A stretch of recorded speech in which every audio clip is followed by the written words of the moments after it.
Va a ser linda una charla sobre la albufera con alguien que la ha estudiado bien desde el punto de vista científico, que siempre es un elemento importante en la mochila de los pescadores, así lo considero yo, ir sumando conocimientos de científicos y que haya una relación más estrecha entre gente de la ciencia. ¿Cómo estamos?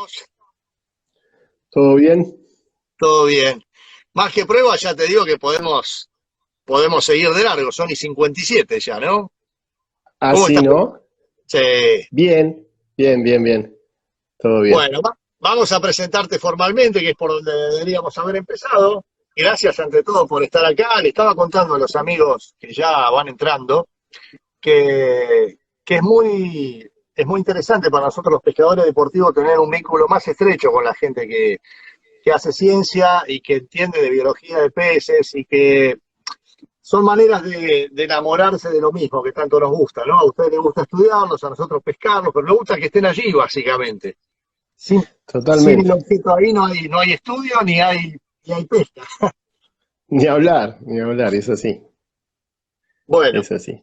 A la gente le voy a decir que estamos hablando con Mariano González Castro, que él es doctor en biología, es ictiólogo, es investigador independiente del CONICET, trabaja con peces básicamente desde antárticos hasta los del NEA y el NOAA. Es codirector de un grupo de investigación y ha trabajado mucho con lisas y pejerreyes, precisamente dos habitantes prioritarios de la albufera Mar Chiquita.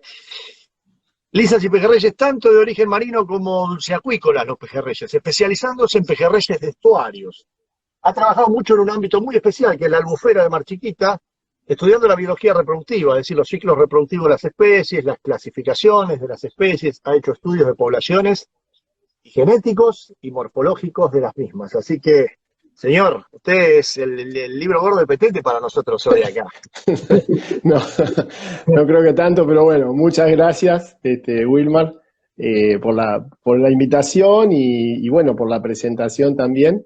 Sé que vamos a tener un buen rato para charlar con vos y con la gente, y bueno, trataremos de contar un poco el panorama de la forma más amena posible y de hablar, bueno, de esta querida laguna costera Mar Chiquita o albufera Mar Chiquita, y de sus especies ícticas.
Bueno, todo este currículum vale tanto como la recomendación de un amigo que tenemos en común, que es el Tuba, que se acaba de unir recién a nosotros, que me dijo, habla con él, que es un capo, él sabe. Y todo parte de la inquietud de que estoy haciendo unas columnas para Radio 10, en donde trato de hablar de pesca deportiva, pero básicamente me parece que no tiene tanto interés por radio explicar nada, cómo se arma una línea para lenguado o cómo pescar en la albufera, sino precisamente llevarle a la gente particularidades que para el pescador en general son desconocidas.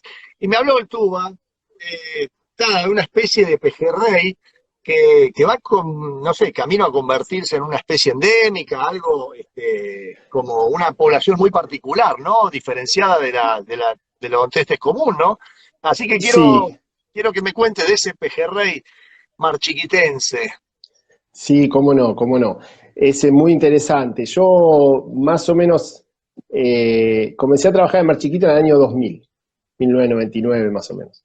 Y cerca del 2003, por ahí, a trabajar primero con las lisas, que fue mi doctorado, y luego, bueno, fui trabajando con distintas especies hasta llegar a trabajar con toda la ictiofauna de Mar Chiquita. Cuando empecé a colectar pejerreyes, nosotros los ictiólogos usamos lo que llaman claves de identificación y mediante esas claves uno llega a las especies, ¿no? A lo que uno normalmente conoce como especies, en este caso de peces, obvio. Cuando empecé a ver el pejerrey había cosas que no me cerraban, las claves de identificación se me presentaban confusas y entonces ahí fue que, bueno, dije, acá hay gato encerrado, vamos a tener que esto va a dar para una beca postdoctoral, porque mi beca doctoral era con las lisas, con mugílidos. Y bueno, dicho y hecho, así fue, y más aún, porque bueno, aún ya de investigador sigo laburando con el tema. Yendo a lo concreto, después de más de 10 años de estudios, lo que hemos descubierto, porque si bien yo soy el que lo lidero, hay una realidad y es que esto está compuesto por colegas y becarios y becarias en este momento que también hacen sus aportes, dirigidos por mí o codirigidos por mí, pero ya los iremos nombrando, pero también es un grupo de trabajo. Lo que llegamos a ver es que en Mar Chiquita hay una coexistencia tanto de especies, tenemos el concepto de lo que es una especie, más o menos, Ujú. supongo, todos los que estamos aquí, como de poblaciones, es decir, una especie puede estar compuesta por distintas poblaciones, y esas poblaciones pueden tener mayor grado de conexión entre sí o menor grado, depende dónde estén ubicadas. La realidad es que hoy por hoy, en Mar Chiquita está coexistiendo el pejerrey lagunero, lo que vulgarmente el pescador conoce como pejerrey lagunero, que es el pejerrey Odontestes bonariensis, ese sería el nombre científico, el pejerrey de Chascomús. La Ujú. especie esta está descrita en Chascomús, originariamente. Claro. Este pejerrey llega por los tributarios dulceacuícolas de la laguna y los canales, ¿sí? Es decir, arroyos y canales. Que a su vez ese Luego, pejerrey, el bonaerensis, es una regresión atávica del escardón de mar, ¿no? Porque tiene vestigios marinos, ¿no? En toda su... eh, a ver, Es un pejerrey estuarial que se acostumbró a penetrar tierra adentro y ya no volvió al mar, digamos. claro, ahí nos metemos en otro tema interesante. Podríamos hablar un buen rato, porque tengo alguna publicación en el tema del 2019 y algunos con otros colegas de Estados Unidos más recientes. El origen de los pejerreyes fue debatido durante mucho tiempo. Finalmente, hace muy poquito, el año pasado, pudimos probar utilizando genética de alto vuelo con colegas que están en Washington y cosas que hemos hecho acá también con el grupo de biotaxonomía de peces al cual pertenezco, que el origen de los pejerreyes es marino, no dulce acuícola como muchos colegas pensaban y postulaban, es marino. Y es más, los pejerreyes vienen, los del género Odontestes, que son los pejerreyes marinos nuestros, y también los dulceacuícolas, provienen nada más y nada menos que del pejerrey marino más chiquitito de todo, que Ujú. es el famoso cornalito. Eso lo probé yo Ah, en sí. el 2019 con mis colegas, exactamente. Eh, y a su vez, si vamos más atrás, ha habido invasiones marinas desde el Pacífico de otros pejerreyes hacia el Atlántico, ¿sí? A través del Estrecho de Magallanes, y luego de ahí, en cierto momento, vinieron las invasiones dulceacuícolas. Ujú. Eso en respuesta a lo que vos decías, que el pejerrey lagunero de alguna manera viene del argentinensis. Bueno, no es que venga del argentinensis en sí, sino de antecesores hipotéticos del mismo. No nos vamos a meter en eso, son Sí, cosas sí, muy sí. complejas, pero digamos sí que el origen es marino y que ha habido al menos 3 transgresiones marinas dulceacuícolas, perdón, 3 transgresiones desde el Pacífico al Atlántico y algunas invasiones al agua dulce eh, que han dado lugar a la fauna actual de pejerreyes que Ah, tenemos. Bien, ya habremos mareado varios con esto. Seguimos Pero con Mar Chiquita. en nuestro escenario, que es Mar Chiquita, entonces tenemos pejerreyes que tienen un origen, bueno, que entran del mar, con otros que vienen, qué sé yo, del Arroyo Grande, del Canal 5, 7, y son los Sí, clásicos pejerreyes de canales o de laguna, ¿no? como le digo a la gente cuando quiero sintetizar, si vos vas a tirar la caña a Mar Chiquita, hoy básicamente podés encontrar 4 cosas en cuanto a A ver, pejerrey. El bien, pejerrey lagunero que acabamos de hablar, Odontestes bonariensis, ¿sí? sí, Podés encontrar el pejerrey escardón de mar, el escardón típico de mar, que es el Odontestes argentinensis, que ingresa con las pleamares desde la zona marina adyacente a la laguna, ingresa con las pleamares, va, usa un poquito de supermercado a la laguna, se come alguna cosita que encuentra por ahí, se pega media vuelta y se vuelve con las bajamares.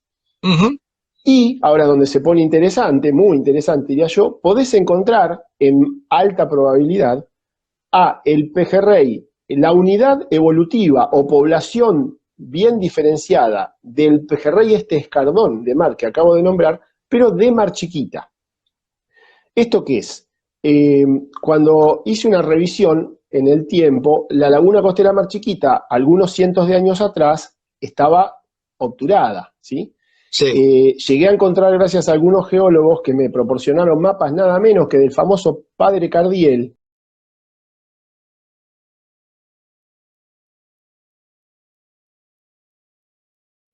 y otros mapas más antiguos, donde muestran en dibujitos increíbles hechos a mano cómo era esa obturación y cómo luego se fue haciendo un canal que lo hacían los campesinos, los dueños de los campos, que decía canal en inglés, misfit for boats, es decir, inadecuado para el pase de botes, es decir, que Ok, era canalcito de nada, de 1 metro, qué que ¿qué bueno. pasaba? Les drenaba los campos cuando había muchas lluvias. Entonces, evidentemente, ese fue el comienzo digamos, de la interacción marina. Aunque, si nos vamos en el tiempo más atrás, digamos, hubo unos periodos geológicos donde hubo transgresiones marinas en Argentina, es decir, el mar se metía sobre el continente y por ende en algún momento también esa laguna ha sido cubierta por el mar. O sea que eso sucedió hace unos 7.000 años. En resumen, Pero o hace 7.000 el canal años, que o no hace era apto para, 300 años, el canal que no era apto para los botes y que fue hecho por la gente, estamos hablando de 1850 en adelante, digamos. sí, 300 años, y las transgresiones marinas estas, unos 7.000 años. En uno o en otro, el pejerrey marino ingresó a Mar Chiquita. Ok, Ingresó, le quedó muy cómodo, pudo adaptarse a los cambios de salinidad abruptos, porque Mar Chiquita tiene hasta salinidades de 0 o muy cercanas, mientras que el mar tiene 36 unidades prácticas de salinidad, y se empezó a constituir una población, porque encontró un nicho, encontró alimento, encontró protección de otros grandes predadores que hay en el mar, y a partir de ahí se empezó a constituir y esa población empezó a cumplir su ciclo de vida adentro de Mar Chiquita. ¿Qué ocurre? Una vez que dos poblaciones empiezan a cumplir su ciclo de vida en ambientes distintos, empiezan a acumular mutaciones y empiezan a evolucionar independientemente.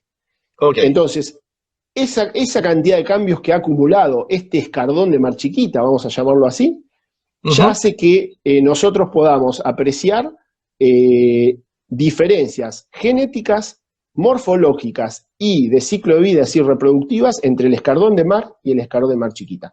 Siempre digo yo, en la evolución nos explica que una especie A con el tiempo da una especie B. Ese periodo de tiempo es un tiempo muy largo, es Claro, corto a nivel geológico, pero es sí, muy sí. largo en los años humanos, hablemoslo así. Nosotros lo que estamos viendo en Mar Chiquita es justo el intermedio entre esa especie A, que es el escardón de mar, y la especie B, que es la especie que algún día alguien le pondrá un nombre, si es que no Ujú. llego yo, que es el pejerrey escardón de Mar Chiquita. Es una Perfecto. población altamente diferenciada. Ese pejerrey que va camino a especiación, ¿en qué lo podemos diferenciar? Dijimos antes que en Mar Chiquita podemos sacar varios, ¿no? ¿Cómo determinamos que sacamos un pejerrey de estos que van mutando hacia una, no sé, digámosle subespecie o a una especie diferenciada? ¿Qué características Bien. vamos a ver en ese pejerrey que no tienen los otros? Bueno, eso es, digamos, hoy por hoy, los pejerreyes se caracterizan por su morfología conservada, es decir, son todos muy parecidos. En este caso, al precisamente tratarse de diferencias que todavía no alcanzan el carácter específico, se hace más difícil. Especialmente diferenciarlo del escardón de mar, ¿no es cierto? Entonces, como cosa práctica, yo lo primero que puedo decir es la coloración.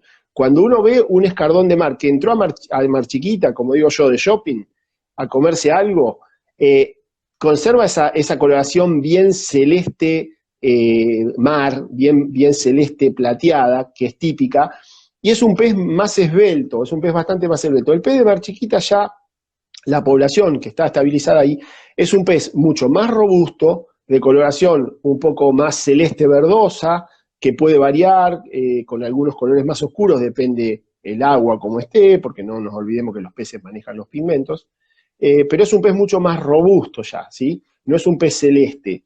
Y eso es una de las cosas, digamos, que el pescador puede llegar a ver. Después, las otras observaciones son más de índole, digamos, científico y más difíciles para poder comprobar por un pescador, es decir, desde el punto de vista genético, lo podemos diferenciar con genética de alto vuelo, reitero. El Tuba sostiene que el pejerrey de Mar Chiquita, el de ahí, tiene la boca más chica, ¿puede ser?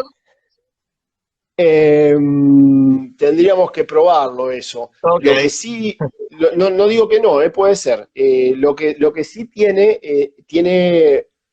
yo lo veo mucho más, en su boca más aguerrida, los dientes son más fuertes, son más fornidos, sí. Tienen presas más para atacar ahí, inclusive también que el pejerrey digamos, lagunero, ¿no? Que es un pejerrey más filtrador. Inclusive deportivamente es un pejerrey que toma moscas, que es bien cazador por momentos. Sí, es un pejerrey bien cazador, totalmente de acuerdo. Es un pejerrey que vos el pique lo sentís.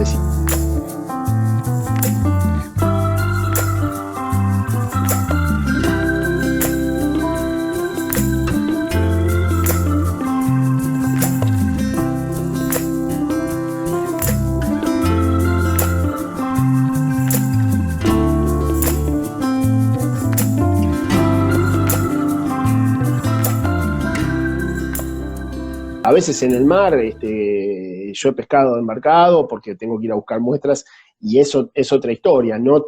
Para mí es mucho más aguerrido el pejerrey, la unidad evolutiva o la población esta de Mar Chiquita. Después otra cosa interesante que lo descubrimos a través de estudios de morfogeometría que hago yo, es la posición de la primera aleta dorsal. Se ubica en la aleta dorsal del pejerrey. El pejerrey tiene 2 aletas dorsales. Sí. Una cosa que utilizamos en las claves dicotómicas, esta que yo comentaba, es cómo respecto a la abertura anal está posicionada esa aleta dorsal. Esa aleta dorsal puede ser sobre, anterior o posterior al ano, digamos. Y eso es una característica simple, morfológica, pero que nos ayuda a discriminar especies. En general, el escardón de mar tiene la aleta dorsal posterior al ano, levemente posterior al ano, o un poquito más atrás, o a lo sumo sobre. Y el de Mar Chiquita, esta unidad evolutiva, la tiene sobre el ano o anterior. Que curiosamente, y eso fue una de las cosas que me hacía dudar, el pejerrey lagunero, el Odontestes bonariensis, así es como tiene la aleta dorsal, la tiene anterior al ano. Entonces, cuando yo lo miraba, digo, ¿pero qué es esto? Y claro, ahí venían las dudas de lo morfológico, pero había cosas que no me referían ni a una especie, ni al escardón de mar, ni al lagunero. Entonces ahí empezó un poquito. Normalmente después, el pejerrey que es presa del lenguado en la boca, por ejemplo, es el escardón que entra del mar o entra y sale, como decís vos, de shopping, ¿no? Que va chichiro a comer. Es el escardón, pero también son los juveniles y los subadultos de la unidad, de la población del escardón de Mar Chiquita, del pejerrey de Mar Chiquita, llamémoslo así. Entonces, ¿el de Mar Chiquita sale al mar también? No, pero anda hasta la boca, ¿viste? Y ahí caza el lenguado te caza todo en la boca, ¿viste? Y la boca tiene 2 kilómetros más o menos. Sí. Otra característica que la mencioné, pero no la destaco y ahora lo voy a hacer, es que es fundamental, es que el pejerrey de Mar Chiquita, el escardón de Mar Chiquita, reproduce internamente, en la zona interna de Mar Chiquita, es decir, con salinidades cercanas a 0, mientras que el escardón de mar reproduce en el mar, y eso es lo que los hace y los constituye dos unidades evolutivas distintas, ¿sí? Una gotita ahí de silencio para hacerle lugar a un amigo que nos está preguntando reiteradamente si el pejerrey que va al Guazú vuelve al mar o se queda en la zona estuarial, hasta dónde llega cuando vuelve de su migración, ¿no? Uno lo pesca siempre acá, nosotros estamos en Buenos Aires, en el Río de la Plata, en el Guazú, ese pejerrey bueno, el clásico pejerrey del el Río que de la Plata. remonta, el Gran Paraná, decís vos. Exactamente, Sí, cuando vuelve, ¿a dónde va?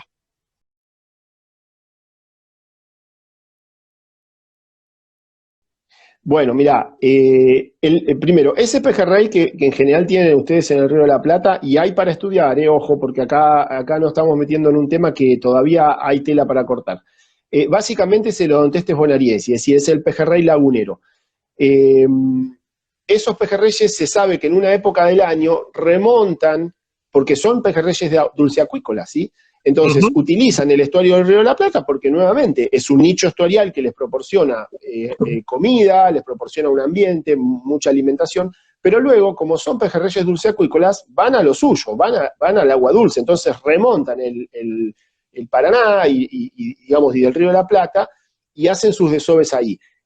Una población de gran tamaño, que la estamos estudiando con una colega de Santa Fe, que es la doctora Villanova, y también la estamos estudiando con otra colega de La Plata, que es la doctora Yamila Cardoso, en tópicos distintos, se caracterizarían por su gran tamaño, y por eso se lo llama Gran Paraná, pero básicamente hoy por hoy pasaría algo similar a lo de Mar Chiquita. No son una especie nueva, sí tienen ciertas diferencias.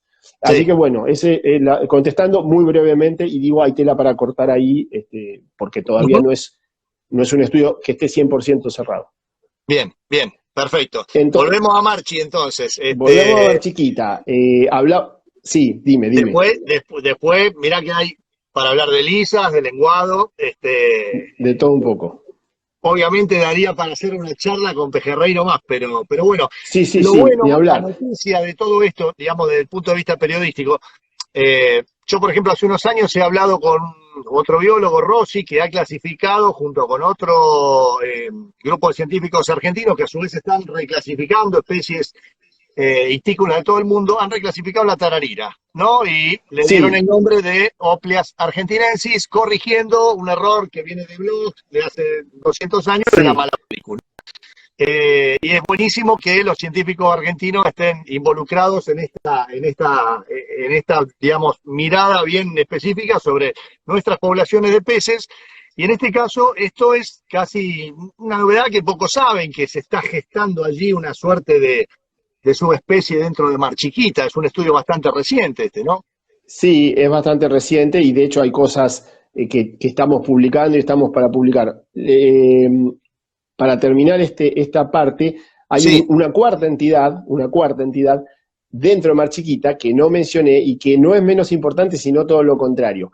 Y es que yo ya lo sugerí fuertemente en una publicación en el 2016, y ahora está con la doctora Yamila Cardoso y otros colegas de Estados Unidos, estamos terminando esa publicación ya para enviarla, para someterla a que la consideren, como publicación, y es que nada menos que la población de pejerrey de Mar Chiquita hibrida con el Odontestes bonariensis, el pejerrey lagunero, que llega a los canales a Mar Chiquita, y genera lo que yo en su momento nombré como morfotipos, que son ni más ni menos que híbridos entre el escardón de Mar Chiquita y no el escardón de mar, ahí lo más interesante de todo, y el Odontestes bonariensis o pejerrey lagunero que viene y está por los canales.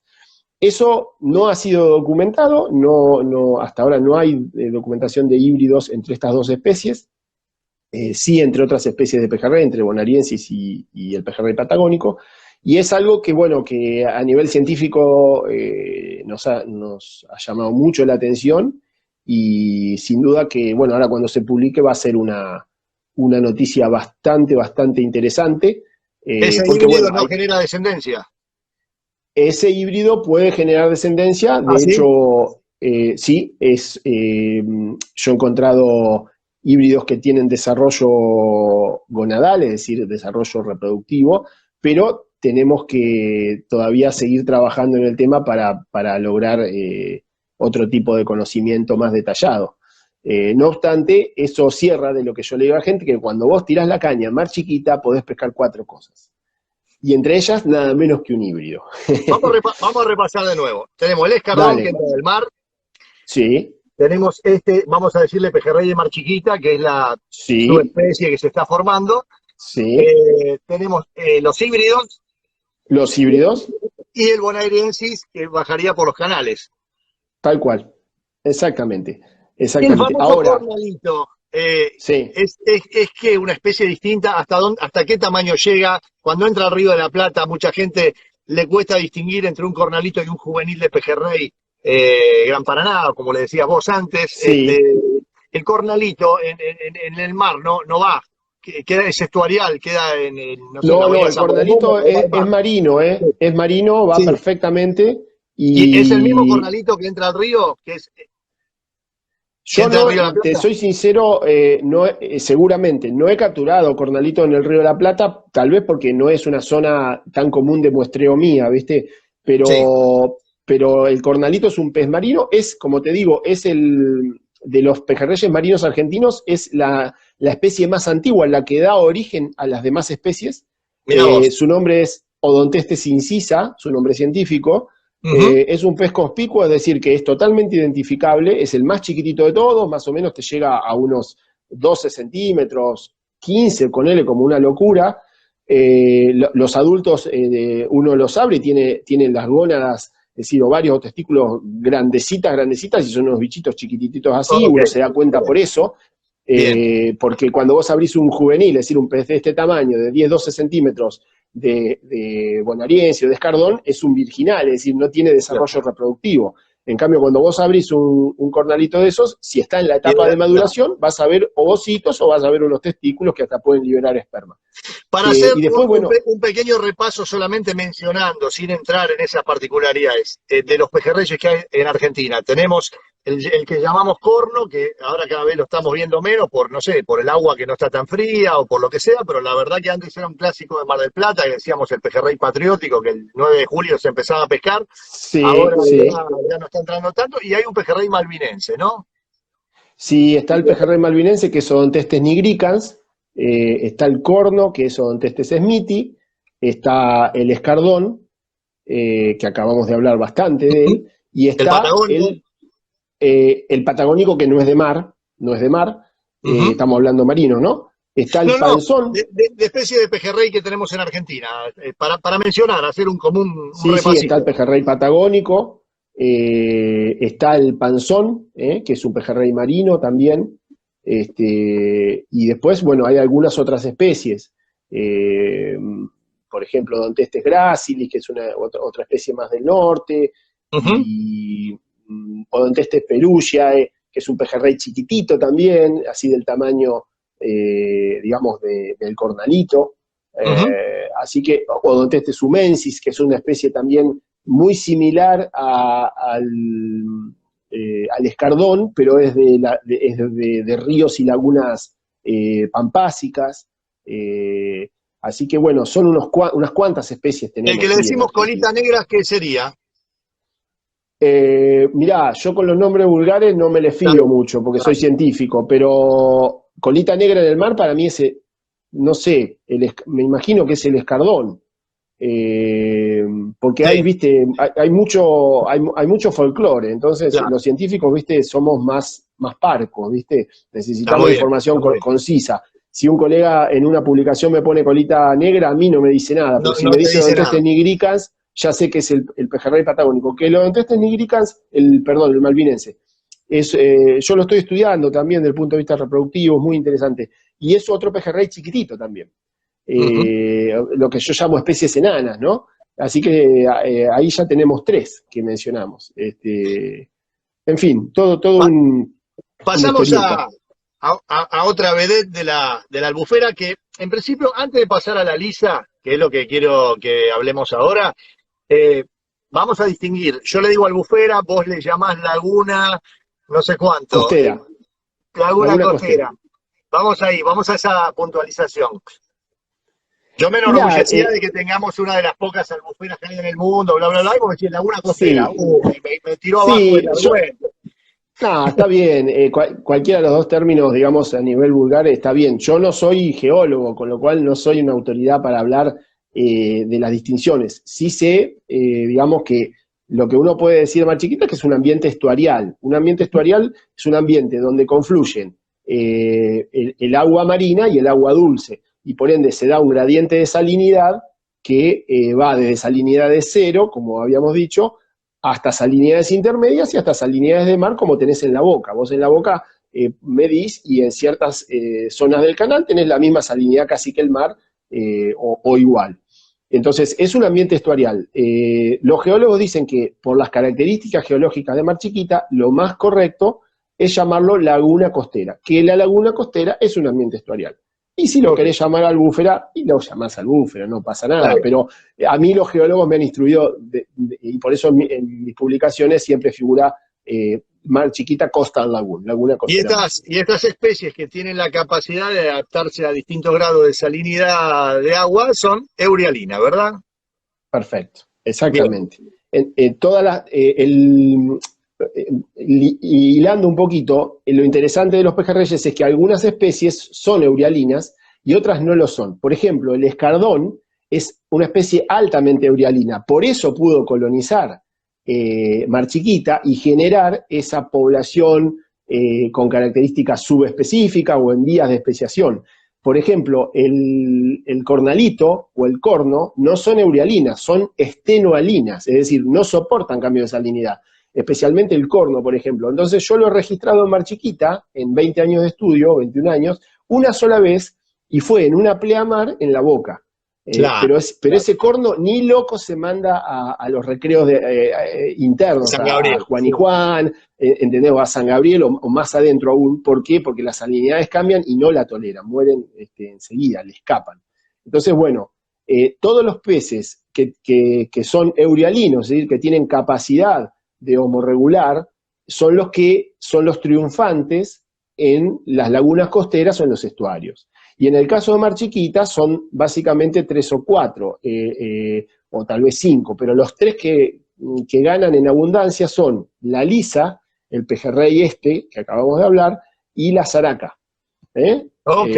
Esa seguro que no la tienen, la zaraca Sí, los pescadores bueno, la tienen la tenemos, pero como no tiene un gran valor deportivo, no le damos mucha bola, no es objetivo de pesca, digamos.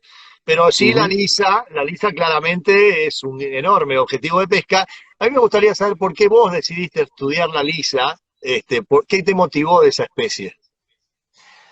Bueno, cuando quien fue mi directora de doctoral, la doctora Berta Cusó, una pionera de la ictiología y increíble profesional, me ofreció el tema, todos los colegas, yo lo agarré, ¿no? Y me decían, qué bueno que te metiste porque esto era un fierro caliente. Palabras textuales que nunca me voy a olvidar, lo cual me daba mucho ánimo, ¿no? A seguir hacia adelante, ¿te imaginas? Pero la realidad es que en la lisa había 2 especies citadas para Argentina, pero nuevamente vos agarrabas las claves dicotómicas y no llegabas a ninguna de las 2 especies. Es decir, era un lío terrible, no sabíamos con quién estábamos hablando. Y además no se sabía absolutamente nada de su biología, de su ciclo de vida, de su ecología, no se sabía prácticamente nada. Entonces me pareció, cuando empecé a leer un poco de lisas, las lisas pertenecen a la familia Mugilidae y están distribuidas a nivel global, hay más de 110 especies. Y ¡Wow! entonces, cuando empecé a leer de otras especies, que se sabía algo más, y vi lo fascinante que era su biología, dije, wow, esto me quiero meter. Después de 20 años de estudio, lo que te puedo contar de por qué elegí y sigo trabajando con lisas, fundamentalmente es porque además de ser eurialinas y vivir en estuarios, reproducen en el mar y realizan una migración reproductiva que yo dediqué más de 10 años hasta poder publicar el primer trabajo y empezar a demostrar. Esa migración reproductiva es nada menos que en el sur de Brasil y compartiendo con los stocks uruguayos y brasileros, los cuales se juntan y digamos generan una mezcla de un pool génico, una mezcla digamos de sangres, ¿no? Y luego las poslarvas de estas lisas, las lisitas muy chiquitas, retornan traídas por las corrientes y van reingresando a los estuarios o a las lagunas costeras, pero ayudados por las corrientes. Ese tipo de ciclo de vida es un ciclo de vida rarísimo, es realmente complejo, es altamente complejo. O sea que la lisa que nosotros pescamos, no sé, en Altos Verdes, Laguna de la Boca o San Lorenzo, son lisas que no reproducen ahí dentro, sino que No. sur de Brasil me estás hablando, mirá, una capacidad migratoria terrible. Impresionante. Yo ahora estamos estudiando y tenemos, con algunos colegas, la doctora López Mañanes, tenemos una becaria, Camila Albanesi, estamos estudiando el ciclo de vida y algunas cosas de la fisiología digestiva, la realidad es que podría haber un segundo pico de desove que podría, y todo podría, digo, ser más local, pero siempre en el mar. Y todavía ese segundo pico no comprobamos que sea localmente. Lo que sí tengo es evidencias histológicas, reproductivas, de que hay una segunda maduración. Pero en sí, la realidad es esa, las lisas desovan en el mar. Eso o sea que nunca vamos a pescar dentro de laguna una lisa con gónadas maduras o con gónadas en maduración avanzada sí, pero no con gónadas hidratadas, es decir, próximas al desove. Entiendo.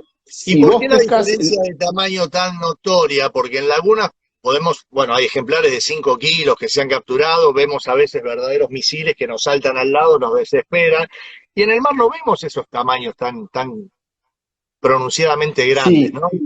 Sí, la realidad es que el ciclo de vida de las lisas es aún más complejo de lo que vengo contando, y dentro de esta complejidad se está sugiriendo en algunos trabajos que hemos publicado con otros colegas que no todos los individuos podrían llegar a ser reproductivos. Es decir, podría haber individuos en el mar que queden en el mar y no ingresen a los estuarios. El estuario de la lisa es iliófaga, filtra fango, come algas microscópicas y organismos muy pequeñitos. Entonces, ¿dónde está su alimento? En el barro, en las lagunas costeras, en los estuarios. Entonces, bicho que entra a Mar Chiquita, por ejemplo, o a San Borombón, a Río de la Plata, tiene el sustento necesario para engordar. Ahora bien, si por alguna causa ese bicho no sale, porque no reproduce, porque no adquiere actividad sexual, lo va a invertir todo en crecimiento, y esos son esos matungos de 5 kilos que vos decís, que se puede agarrar. O bien también podrían ser por individuos que ya han cumplido su etapa reproductiva y ya han pasado la adultez, digamos, y se dedican a engordar, nada más porque ya no son fértiles. Eso podría ser otra explicación. Por otro lado, en el mar, sí. Espera, un pequeño, antes cerramos el capítulo pejerrey, pero ¿cuánto puede vivir un pejerrey? ¿Tenés una noción? Y después, ¿cuánto puede vivir una lisa? Sí, mira, yo de lisas he hecho, en mi tesis doctoral hice estudios de edad y crecimiento, que se hacen analizando los otolitos, que son unos huesitos que tenemos los vertebrados, que nos dan la orientación y el equilibrio, ¿sí? Y los peces, por supuesto, los tienen. Esos otolitos depositan anillos de carbonato de calcio y de una proteína que se llama otolitina, y uno va contando esos anillos como los árboles, más o menos. Sí. Las lisas, el estudio que yo hice en Mar Chiquita y después hice en San Bolombón, más o menos encontré peces de hasta 11 años. Así que esa sería más o menos la edad máxima. El pejerrey, yo no he hecho todavía estudios de edad y crecimiento, pero más o menos, por lo que vengo viendo, yo creo que tendrían un promedio de vida entre 6 y 10 años, una cosa así. Pero no te puedo dar la exactitud que sí te puedo dar con las lisas. Perfecto. Pero, digamos, no es un pez demasiado longevo el pejerrey. Pero más o menos por ahí podríamos andar. Si te querés llenar de plata, tenés que inventar una carnada que las gatille para que piquen fácil, porque la verdad que es una especie que nos desespera, a veces la vemos por millones y es cuestión de caprichos, ¿no? Por momentos se larga a comer, resolvés la pesca en 1 hora, estuviste todo el día bajo el sol y de 6 a 7 de la tarde pescaste todo, Y por momento, nada, tenés 3 piques en el día y son 3 bestias, qué sé yo, te pagaron el día. Es realmente un pez apasionante, desafiante para pescar. Sí, sí, la verdad que las lisas, yo cuando era chico era pescador de caña, ¿no? Después, bueno, soy pescador de redes y por necesidad, y Claro. con licencia porque soy investigador de CONICET, Bien. aclaremos. Pero la verdad es que las lisas me volvían loco. Un momento abandoné la pesca porque no había forma, no las podía pescar. No era muy bueno, se ve, con la pesca de caña. Pero cuando empecé a estudiar y empecé a conocer su sistema digestivo y su aparato digestivo y filtrador, me di cuenta de lo que les comentaba antes. La lisa es un pez iliófago, es decir, es un pez que en la cadena alimentaria está muy abajo, es un pez que filtra, no es un pez Ujú. que preda Claro. sobre organismos grandes, es un pez filtrador. Entonces, como yo le digo siempre, cuando todo el que sabe que he trabajado mucho en LISI, que he publicado capítulos y paper y qué sé yo, viene y me dice, escúchame, ¿con qué saco la lisa? Le digo, mira, la lisa no va a buscar una carnada carnosa, digamos, no va a buscar un filete de pejerrey, no va a buscar una anchoita, no va a buscar un magrú. La lisa casi te diría que la tenés que seducir para que vea algo que le llame la atención o algo que pruebe su sabor, porque, Ujú. digamos, sí puede percibir sabores y olores, digamos, olores no, sabores. Bueno, sin embargo, Entonces, hay aditivos que se le ponen a la carnada, no voy a mencionar la marca, ¿no? claro, Pero se le claro, por eso ponen digo, la gustos, ¿no? feromona, no sé qué se le pone, ¿viste? Sí, bueno, eso porque precisamente cualquier feromona o hormonas reproductivas a cualquier pez, digamos, tiene en su cerebro, tiene receptores de esas hormonas y por Ujú. ende también en su sistema olfativo va a poder captarlas y le va a llamar la atención. Pero la realidad es que la lisa no va a ir a atacar, no es un Claro. lenguado Es que va a ir a atacar. humillera, va a prueba, se come, no Va se a come. prueba, Sí, juega un poco porque hasta sí, juega y doy fe sí. porque la he visto jugar con las boyas y no picar en toda una tarde. Es un bicho muy curioso, es un bicho que al ser precisamente migrador, que al poder saltar, que es algo que no todos los peces hacen, y tener que manejarse entre ambientes tan distintos, tiene una capacidad sensorial que yo creo que es muy superior, digamos, a la de otros peces.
Entonces es un pez que desde lo visual y desde lo olfativo y en cuanto a gustos, seguramente tenga percepciones y creo que va por ahí el tema del pique. Bien. ¿Qué límite austral Ahora, tiene?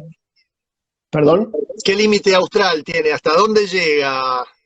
Mirá, yo tengo reportes de la ría del Deseado, allá corregime si es provincia de Chubut, no soy tan bueno en geografía, de lisas en la ría del Deseado como lugar más abajo. Y tengo muestreos bueno, de Puerto Madryn, de toda esa zona donde sí hay lisas. Más o menos eso sería lo más austral que yo te puedo decir. Y Dijimos que era una especie iliófaga, ¿no? Como es el sábalo también, esos filtradores, ¿no? sí, sí. La función biológica de ese tipo de peces, ¿cuál es? ¿La de depurar el agua de los ambientes que habita? En realidad, no es depurativa. Yo creo que simplemente podemos hablar de que Encuentra su alimento ahí. Encuentra su alimento ahí y en la cadena, en la red trófica, digamos, tienen un nivel más bien basal, ¿no?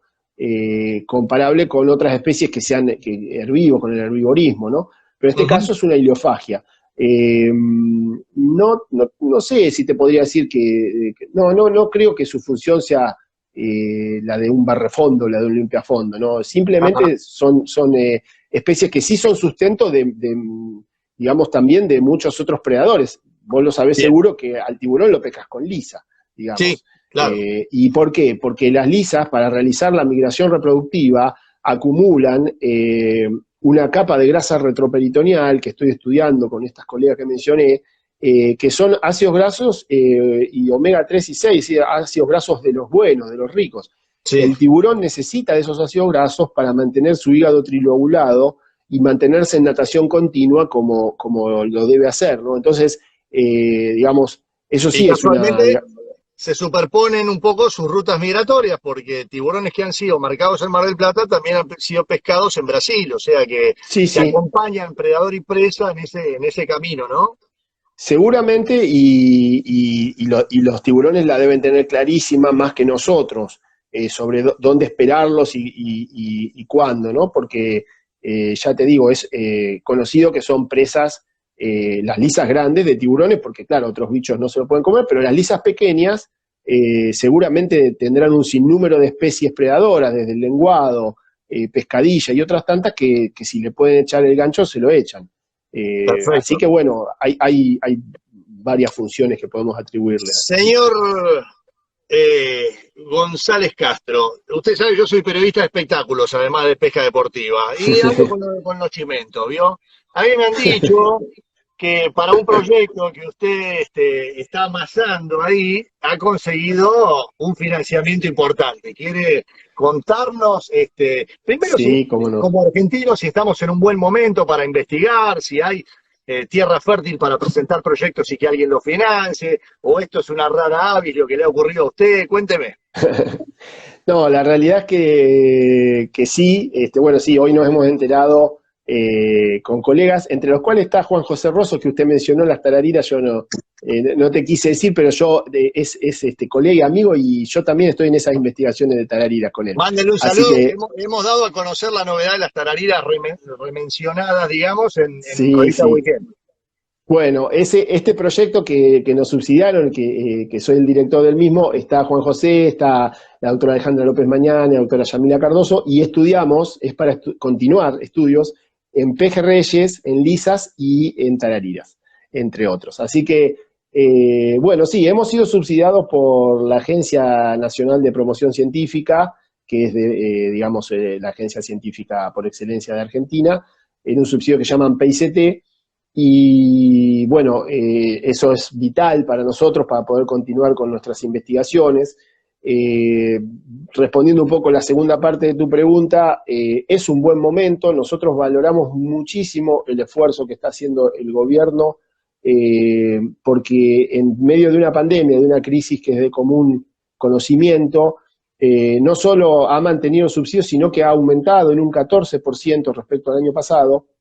Y hoy leía en la página de la agencia, precisamente, que es la que nos subsidió, que se subsidiaron 1.500 proyectos PICT para este llamado 2019, fue el llamado, siempre es un año antes, lo cual es muchísimo. Y del total de las presentaciones se subsidió el 40%, que realmente es mucho, es algo, casi diría, sin parangón. Así que creo que a veces las pandemias sirven para darse cuenta, o las crisis, mejor dicho, que son los científicos los que muchas veces sacan adelante, porque la información científica sirve para esto. Y también, ¿en qué van a poner el foco con este subsidio y en el proyecto que van a llevar adelante? ¿En qué van a investigar?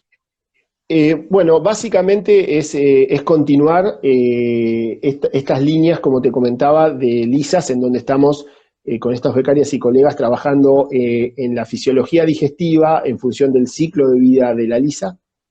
En cuanto a pejerreyes, vamos a continuar con estas publicaciones, compenetrándonos más en la parte de la discriminación poblacional de estas unidades, meternos un poco más con estos híbridos y seguir estudiando los ciclos de vida de distintos pejerreyes, no solo en Mar Chiquita, sino en distintos ambientes, Bahía San Blas, bueno, en la costa bonaerense, y luego con esto de las tarariras, que hemos descubierto ya, vamos por 2 especies, nuestro grupo, y si hay otra tercera más, bueno, hay más tela para cortar y vamos a tratar de ir caracterizando si existen poblaciones, así como o unidades evolutivas, como pasó con el pejerrey, y vamos a meternos con los ciclos de vida, que es algo que se sabe muy poco. ¿En qué podemos colaborar los pescadores deportivos, por ahí como observadores primarios del recurso, con ustedes? ¿Cómo podemos hacer llegar un aporte? Por ejemplo, ahora en el frente costero aquí,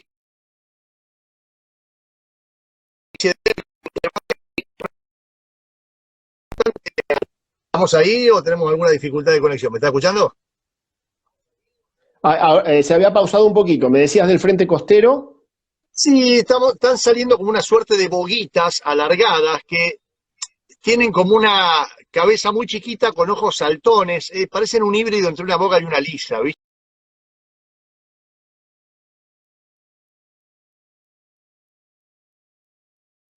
Parecen una especie distinta de boga. A veces cuando uno Mirá. ve esas rarezas está muy bueno tener yo después te voy a hacer llegar fotos de estos ejemplares, Sí, a ver qué te sí, parecen, sí. porque es una boguita muy particular, con una boca muy chiquita, difícil de pescar por esa boca tan chiquita. No parece la Ujú, Leporino normal, ¿viste? Parece algo ujú. distinto. Algunos le dicen bogaliza, yo no sé si ese término, justamente volviendo a las vulgaridades, Sí, no, la no es muy denominación apropiado, científica. pero no, en concreto, a ver, yo, y aprovecho que me das pie, ¿no? Todos los, bueno, los pescadores deportivos, los guías de pesca, la gente, bueno, de Mar Chiquita, de distintos, de los recreos, hay un montón de gente que nos da una mano, y bueno, que quiero agradecer a todos ellos, a Cristian Di Paolo, Juan Pablo Gaudioso, Pablo Rizzo, Daniel Blanco, Daniel Jiménez, Marcelo Pons, y seguro me olvido de gente, que no se enojen. Hay mucha gente que realmente hace a la ciencia un aporte increíble porque, como siempre les digo, ustedes son los que están ahí, ustedes son los que salen, los que están viendo el recurso todos los días, yo tengo que laburar en el laboratorio porque el muestreo es una parte de mi trabajo. Entonces, nos dan una mano, nos consiguen peces, nos llevan, nos tiran por ahí observaciones, o como vos decís, mirá, estamos viendo un bichito raro, tráemelo, capturalo, ponelo en frío y tráemelo, que nosotros lo miramos Bien. y de ahí vemos. O sea que contáctense con nosotros, nosotros siempre estamos alerta a, ya te digo, a toda inquietud y así como a responder preguntas, ¿no? Porque, digamos, nos brindamos lo que vamos aprendiendo, lo brindamos a la comunidad Tendría que y haber bueno, es un ida y alguna, vuelta. plataforma, como hacen con el BioBlitz en otros lados, que no sé, algún lugar donde la gente también pudiera montar allí sus curiosidades y ustedes visualizar eso y por ahí retomar esa información y solicitar ese material. Digamos, tendría que estar más tejida esa red, me parece, entre nosotros que somos los que vamos al agua, y que como vamos al agua tenemos posibilidad de observar algunos hábitos que por ahí, no sé, a veces en las ventanas pre-tormenta, por ejemplo, tarariras o lisas, suelen estar muy activas. No sé si esto responde a una cuestión de iones en el aire o a qué. Por ahí si te han hecho llegar a vos ese tipo de observaciones o qué factores hacen que el pescado esté más activo o más quieto, oxigenación, temperatura, aquí nos están preguntando esas cosas también. Así que bueno, Bien. decimos en cuanto a la lisa, por ahí, qué es lo que la pone bien picante? Bueno, esas son, yo lo llamo observaciones finas, ¿no? Que en Sí, general, digamos, a nivel científico, para llegar a ese tipo de estudios, uno, por una cuestión de sentido común, tiene que haber pasado por una serie de tantos otros que normalmente te lleva una vida, ¿no? Pero claro. no obstante, uno también observa, y porque la ciencia parte de la observación, ¿no? El método científico empieza con la observación. Y es verdad, yo en particular lo que puedo decir es que precisamente las lisas, como te comentaba, tienen un sistema, digamos, de captación de los estímulos externos que es realmente efectivísimo. Me refiero a salinidad, presión, temperatura. y los cambios que puedan sucederse en el ambiente los recontra están anticipando. Muchas otras especies también los tienen, como vos decías, la tararire, seguramente el pejerrey también. Entonces, ellos la realidad es que monitorean su ambiente y van previendo, ¿sí? Si se viene una tormenta, los tipos ya la saben porque están ocurriendo cambios en el agua y ellos, no te olvides, tienen el sistema de la línea lateral, que es un sistema de poros que atraviesan las escamas y es parte del sistema nervioso, es decir, con eso tienen captaciones sensoriales de temperatura, de presión, en fin, de un montón de cosas. Ujú. Además, obviamente, de la captación por branquias donde pueden percibir los cambios de salinidad.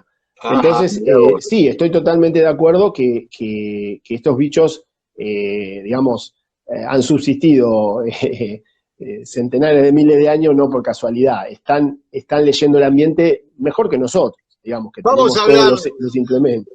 vamos a hablar de la tercera figurita importante para nosotros los pescadores de la albúfera mar chiquita, que es el lenguado.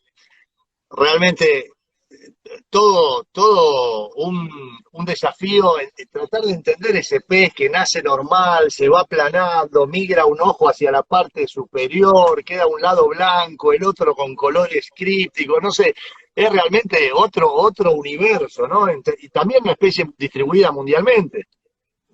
Sí, los lenguados son, bueno, son sumamente interesantes. Tenemos junto con el doctor Díaz Tarloa, que es otro ictiólogo, tenemos un becario, Damián Castellini, que está terminando su tesis doctoral con los lenguados del Atlántico, más bien la parte sur, ¿no? Y bueno, el caso de la laguna es el lenguado de fango, Paralictis orbiñanos, el que está. Es una especie realmente, los lenguados son rarísimos, realmente son dentro de los peces, como vos decís, tienen un ojo que migra, pueden ser levógiros, es decir, estar de su lado izquierdo, o destrógiros, estar de su lado derecho, depende de las especies, en general son levógiros. Y bueno, reproducen en general en el mar, pero se adaptan muy bien a los cambios de salinidad, es decir, tienen una aerolinidad importante que los hace aptos para cazar en la laguna, ¿no? En este caso en mar chiquita, porque vos podés capturar lenguados en la boca, pero los podés capturar adentro de la laguna con salinidades de 5 por 1000 tranquilamente, y los bichos están perfectos. A diferencia del pejerrey, en la albufera tenemos una sola especie de lenguado, ¿no? ¿O son varias también, como los Sí, pejerreyes que son no, distintos? básicamente puede entrar otra especie, pero la que domina es el Paralictis orbiñanus. El lenguado de fango es la más común. Bien. Alguna vez agarré Paralictis patagónicus, que es otra especie costera, pero en general, a donde me da la memoria, es la especie dominante y la que se mueve con mucha facilidad, precisamente por su especie bien costera y por su...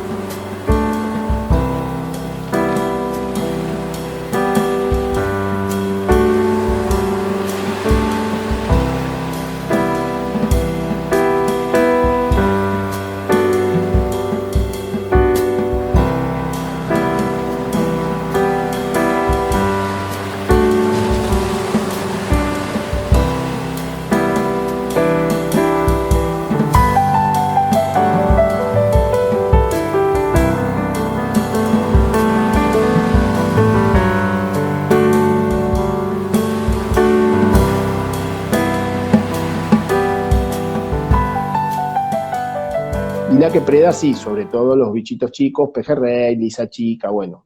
Como en otras el caso, especies. como en el caso del pejerrey, los que tenemos, por ejemplo, en el Río de la Plata, derivan o tienen un origen marino también, los que tenemos aquí en el Río de la Plata. Mira, el otro día me mandaron una fotito, ¿sabés dónde sacaron uno? Dentro del laguito de Palermo. Mirá vos.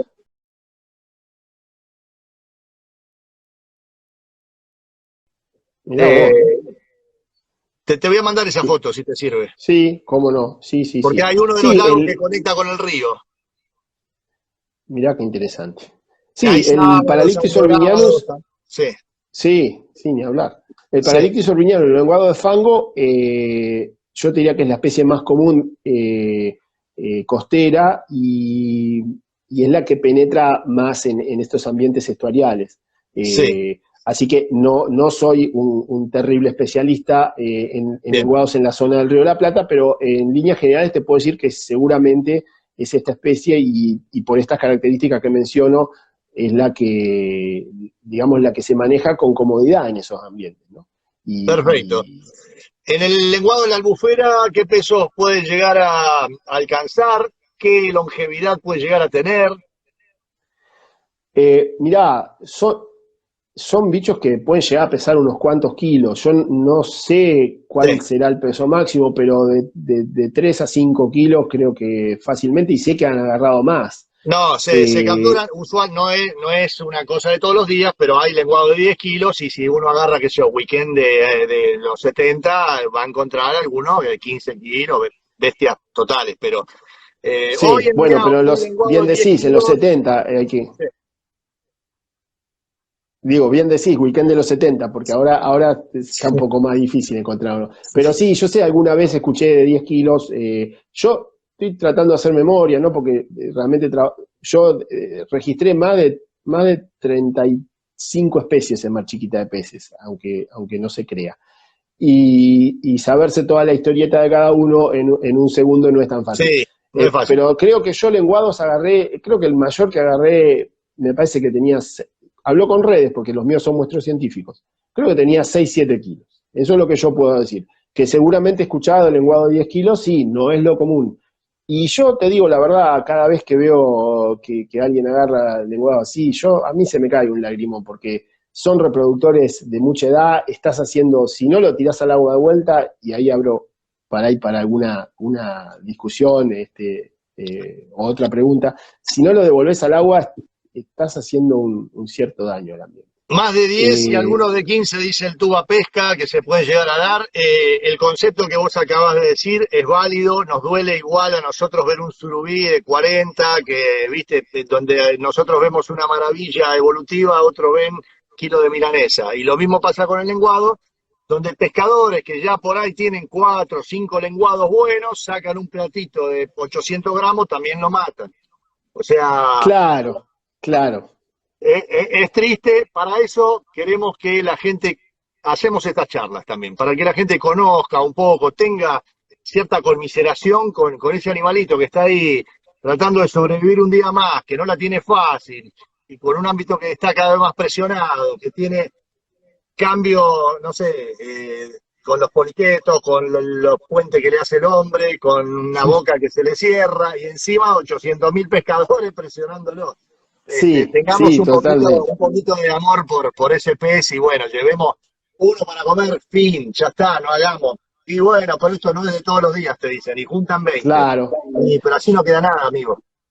No, hoy en ese sentido, bueno, lo que decías vos, si el Tuba dice, él es el que está ahí y le creo, porque sabe del ambiente. Y lo que hablábamos con vos un poco, digamos, fuera de cámaras, y vale la pena comentar sobre la gente, Sí, que yo coincido plenamente, es que el pescador, digamos, el pescador del siglo XXI, va a tener que ser un pescador con una conciencia ambiental bastante mayor del pescador del siglo XX, ¿viste? Porque si no nos vamos a quedar sin peces. Yo doy muchas charlas, de hecho el Tuba me invitó hace unos años a una charla que se dio con motivo del primer torneo de pesca con mosca y devolución en Mar Chiquita, básicamente orientado a lenguados, que yo hablé de toda la ictiofauna Mar Chiquita. Y bueno, y yo siempre les digo a los pescadores,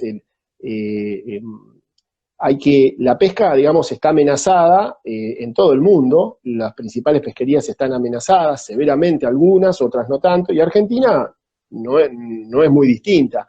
La extracción pesquera se da no solo por los barcos, no solo por los pescadores artesanales, sino también por el pescador de caña. total. Normalmente a mí me llama mucho la atención, hasta te podría decir que me causa gracia, entre comillas, es que cuando hablas con un pescador de caña dice, no, porque los que pescan son ellos, son los de barco. Los de barco dicen, no, porque los artesanales hacen mucho daño. Y los artesanales dicen, sí, pero ojo que los de caña también extraen mucho. La realidad es que una extracción es una extracción y un pez es un pez, no importa quién lo saque.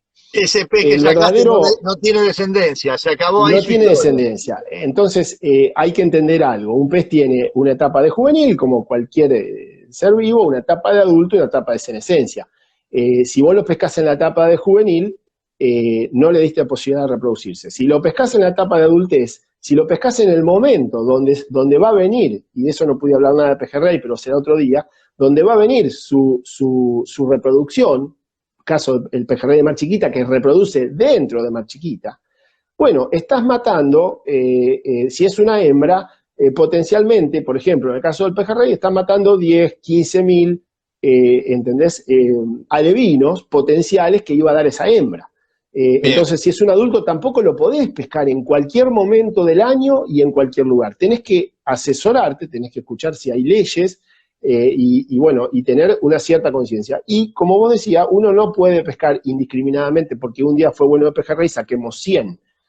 Hay un límite, que el límite es la coherencia, no es necesario ser un erudito para darse cuenta, y cada uno más o menos como pescador tiene que informarse básicamente para poder seguir pescando, porque yo entiendo que la pesca deportiva es una pasión, y para que esa pasión ocurra tiene que seguir habiendo peces. Así que siempre mi concepto y mi comentario es, sigan pescando, pero tratemos de ser cada día un poquito más conscientes. Moderados. Sí. Y con un poquito de amor a la naturaleza, ¿no? Tratando de entender, como te decía, que ese bicho, digamos, para llegar a esos 10 kilos, pasó las 1001 dentro de esa albufera, o sobrevivió a 1000 predadores, es uno en, no sé, miles que llega a ese porte. Hablando de reproducción, acaba de decir que el pejerrey de la albufera reproduce dentro de la albufera esta suerte de subespecie que se está creando allí. Contamos antes que la lisa va al sur de Brasil. El lenguado, ¿a dónde tiene sus crías? Mirá, el lenguado, no hay muchos estudios reproductivos hechos. Algún día, más bien cercano, me meteré más de lleno, pero es una especie que se sabe que reproduce en la zona costera, digamos, de su distribución, en la zona bien costera. Yo no tengo evidencias que reproduzca en Mar Chiquita adentro, pero sí en la costa de Mar Chiquita seguro. Es de reproducción primaveral y de verano, digamos, en los meses más bien a partir, digamos, de octubre, noviembre en adelante, y por ahora más o menos es lo que te puedo contar. Luego los juveniles, nuevamente, al igual que las lisas, toman los ambientes estuariales, las lagunas costeras, los estuarios, precisamente porque ahí tienen protección de predadores y tienen alimento. En el caso de los lenguados, peces crías del pejerrey, que podés encontrar desde estos tamañitos, o de la lisa que encontrás de los 20 milímetros, y otras especies como la zaraca, por ejemplo, que sí reproduce dentro de Mar Chiquita. Pero básicamente sí es un... El pejerrey que reproduce allí en Marchi, digamos, ¿en qué periodo lo hace? ¿Cuántas veces al año tiene su desove? Sabemos que en las lagunas bonaerenses hay una suerte de desove raro en abril también, además del que se hace en primavera, ¿no? A veces hay como un desove a contratemporada o una pequeña parte de desova en otro momento del año. No sé si esto también se traslada ahí a Marchi. Mirá, el pejerrey es un desovante parcial, es decir, las especies pueden ser desovantes totales o parciales. Los parciales lo que hacen es tener una temporada reproductiva extensa y, digamos, de la totalidad de los ovocitos se van madurando por camadas dentro de los ovarios. Y esas camadas o pulsos se van liberando con espacios medianamente regulares a través de esa temporada. En el caso de Mar Chiquita, yo eso sí estoy haciendo hace muchos años estudios y seguiré, porque tampoco se han terminado. El pejerrey más o menos comienza su periodo reproductivo aproximadamente entre mediados de junio y mediados de julio, más o menos. Que dista de lo que las leyes nacionales hoy en día tienen sobre la veda. Eso es una cuestión, bueno, que lo venimos hablando con los guardaparques y con las autoridades de gestión, porque, digamos, en principio, y esto tiene que ver con la confusión a nivel científico que había de los pejerreyes, en principio se creía que el pejerrey era el pejerrey lagunero, ¿viste? Hasta que comencé mis estudios y bueno, y todo lo que comentamos hoy. Entonces, a partir de estos estudios que digamos que ya vengo haciendo y algunos otros que tengo ya terminando, va a haber que rever, reitero, junto con los guardaparques, guardafaunas y con autoridades de gestión, no solo a nivel local, sino a nivel provincial y nacional, va a haber que rever este tema. De hecho, la Municipalidad de Mar Chiquita me encargó que elaborara un informe técnico con todas estas investigaciones que he realizado y que venimos llevando a cabo, para elevarlo a la provincia y a la nación e intentar ver cómo debería hacerse con la veda, que inicia en septiembre recién, cómo debería modificarse probablemente esa veda, y también, bueno, tener en cuenta algunas otras cuestiones que, como puede ser los lugares de captura, las capturas permitidas, bueno, todo esto que hablamos hace un minuto atrás, ¿no? Así que, bueno, eso es lo que por ahí te puedo comentar del pejerrey. Vamos a hacer suposiciones, ¿no? Vamos a soñar. Viene la varita mágica de un hada, te toca en la cabeza y te dice, te doy la potestad de tomar todas las medidas que consideres necesarias para proteger este ecosistema tan hermoso que es la albufera de Mar Chiquita. ¿Por dónde empezás? Tus deseos serán concedidos. Vos me querés ganar enemigo, me parece. Ah, bueno, salimos que la de ahí, gente no me salimos salude. como maravilla, ¿viste? Si no... Sí, esquivando Sí, un pepino. No, a ver, yo siempre le digo, ¿no? La palabra clave es sustentabilidad, es decir, bien. Hay que lograr que la gente que trabaja como guía de pesca pueda seguir trabajando, que el que tiene un recreo de pesca pueda seguir teniéndolo, que los biólogos sigamos teniendo trabajo, y que la gente que le gusta pescar pueda seguir pescando, y que los guardafaunas tengan su trabajo porque haya que cuidar. Entonces, el asunto no es digamos, ponernos como si... Claro, fundamentalistas en extremo, o ponernos como si estuviéramos en un régimen dictatorial, sino, pero tampoco caer en relajarse. Línea de acción. Yo también estoy en este camino de la tolerancia en el que voy aprendiendo a coexistir con un tipo que tira una red, con otro que... Bueno, pero a ver, flacos, una red para comer tu familia no es lo mismo que para exportar pescado. No, ni hablar. Entonces, vamos a ver que este sistema no aguanta para las dos cosas. Entonces, a eso me refiero. ¿En qué línea de acción laburarías vos para que Mar Chiquita sea sustentable? Sí, bueno, primero precisamente hay que, en algunas especies, como puede ser el pejerrey, hay que rever las vedas y hay que rever las épocas de captura y los lugares de captura, ¿viste? Y también la cantidad de piezas, tal vez o tal vez no. Hay otras especies, como bien podría ser el lenguado, que habría que mirar un poco más. La lisa, bueno, se salva la lisa un poco porque es de difícil captura, pero también habría que verla porque hay un periodo donde está por realizar su migración reproductiva, y nuevamente, si vos pescás adultos ahí, esos adultos tienen gónadas en estado de maduración avanzada, con lo cual haces un daño muy grande. Entonces, bueno, por ahí intentaría afinar un poco eso.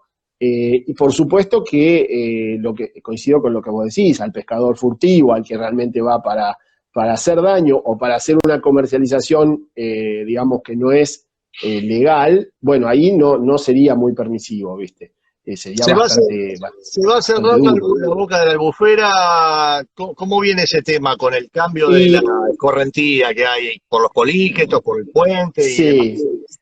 Mirá, algunos colegas míos, ecólogos o geólogos, opinan de que en algún momento todos los estuarios tenderían a la desecación, es decir, con el aporte de materia orgánica que viene de los cauces dulceacuícolas, llamemos canales o arroyos, si la boca no tiene un desagüe adecuado, habría materia en suspensión que, al perder velocidad por un efecto embudo, quedaría sedimentada, ¿no? Eso es lo que uno entendería. Entonces, en principio, yo creo que, bueno, va a haber que mantenerse atento en los próximos años, digo 5, 10, 20 años, a ver qué es lo que está sucediendo con los niveles de caudal de agua para que esto no ocurra en Mar Chiquita. La opción de agrandar el canal de acceso o de sacar el puente Selpa siempre se ha comentado. En fin, yo no me voy a meter en esas cosas que están fuera de mi alcance, pero la realidad es que, bueno, yo creo que hay que estar atento. Por otro lado, justamente, bueno, hablando de esas cosas, yo soy miembro del comité de gestión de la Reserva de Biosfera Mar Chiquita, como calidad de asesor científico. Y obviamente charlamos de estos temas La realidad es que yo pensaba, después que decían, no, bueno, un día de discusión, habría que ampliar el puente Selpa para que entonces tenga mayor caudal y qué sé yo. Y yo, por otro lado, pensaba, ¿no? En lo biológico, y digo, escucha, la composición y la abundancia de las distintas especies de peces que hoy tenemos, en gran parte, tiene que ver con este fenómeno que para otros es indeseable. Claro. Es decir, cuando vos condicionás un medio ambiente, hablemos de peces, ¿no? Que nos interesan. Toda la ictiofauna se adapta a ese condicionamiento. Y la laguna, ya venimos hablando a lo largo de esta hora, ha sufrido varios condicionamientos. Sí. ¿Eso qué quiere decir? Que si de golpe ahora abriéramos el puente Selpa 2 kilómetros y el ingreso de agua de mar fuera de cabo a rabo en la laguna, cambiaría totalmente, ¿entendés? Y capaz que la especie está digamos, la población diferenciada del escardón de mar chiquita, que está en proceso de especiación, desaparecería.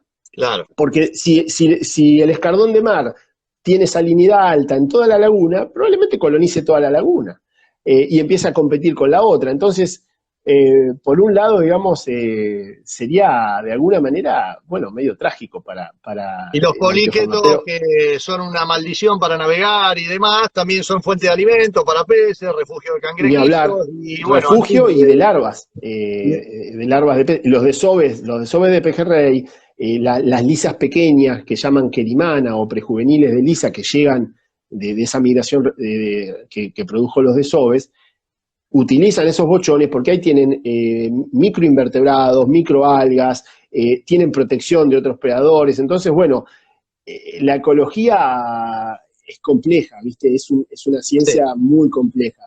¿Y se sabe el origen de esos poliquetos, cómo han llegado, por qué se han adaptado también ahí y no en otro lado?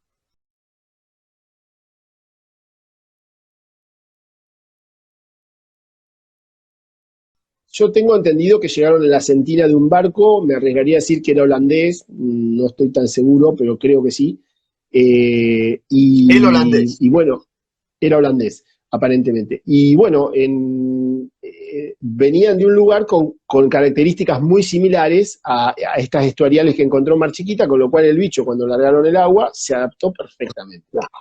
¿Y qué pasa? Y eso lo sé por gente de lugareños que me lo han contado que tienen muchos años Mar Chiquita. Lo primero que hicieron los lugareños, cuando vieron eso, y se alarmaron, fue agarrar una pala e ir a romperlo, y un pico. Y los poliquetos estos, cuando vos lo rompés, generan nuevas colonias. Entonces, ¿qué pasó? Al cabo de un año estaba toda Mar Chiquita tapada.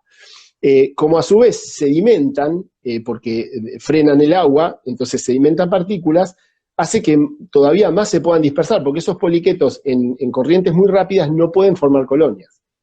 Claro. Entonces, bueno, digamos que encontraron el nicho ideal para esparcirse. Y la verdad sí, los poliquetos son dañinos, pero también sirven, o sea, hay colegas que podrían hablar de esto, conozco colegas de mi instituto. ¿Cuándo se empezaron a formar más o menos? ¿Cuándo empezó esta cuestión?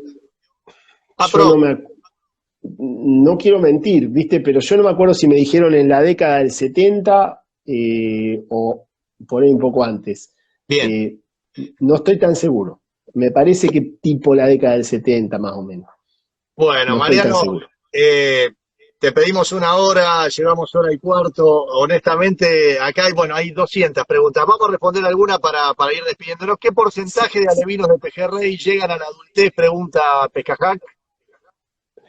Mirá, eso lo saben solo ellos, pero más o menos te puedo dar una estadística. Se calcula que entre el 1 y el 5%, ¿viste? De un alevino, sí, llamémoslo así, llega a la adultez en general en peces, ¿viste? Es muy bajo. No, hacer un estudio de esos es complejo, pero más o menos los estudios que hay dicen eso, 1 y 5%. Bueno, ya hablamos más o menos de cuánto viven con muchísima suerte.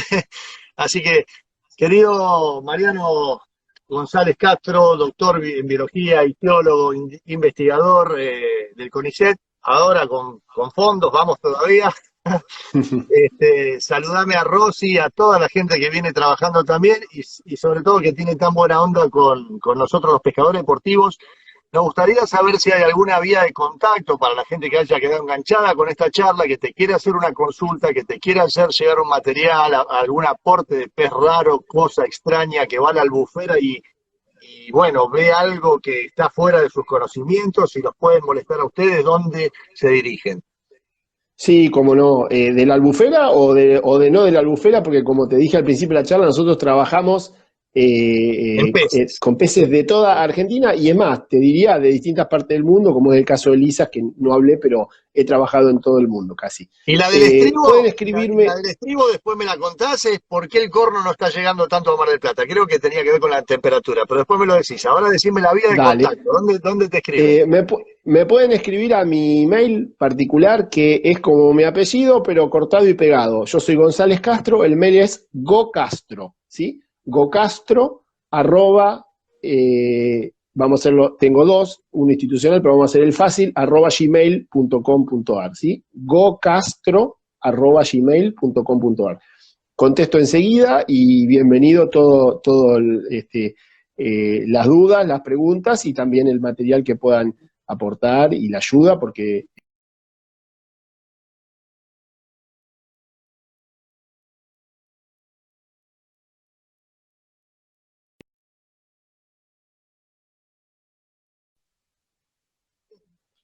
se había cortado un poco, perdón. Ahora sí, estamos. Te quería, bueno, agradecer tu predisposición. Esto se armó de raje. Hoy el TUBA me pasa una data, me dice, esta es la persona que te puede satisfacer esta duda.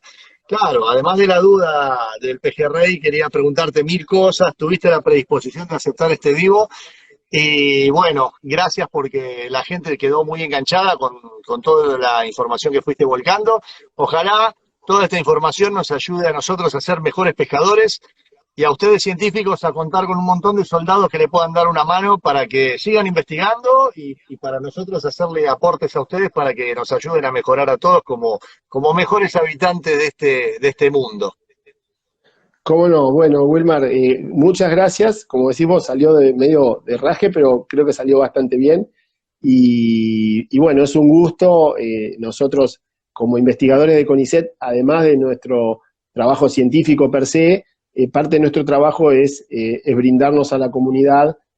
Por eso siempre estamos, cuando se nos requiere, en las charlas, bueno, en todo medio donde se nos llame, si podemos, ahí estamos dando una mano, proporcionando lo que podamos en nuestro conocimiento, que es lo más valioso que tenemos. Así Bueno, que estamos acá a su disposición y bueno, fue un placer, la verdad que la disfruté muchísimo la charla y ojalá la gente también la haya pasado bien como la pasamos nosotros.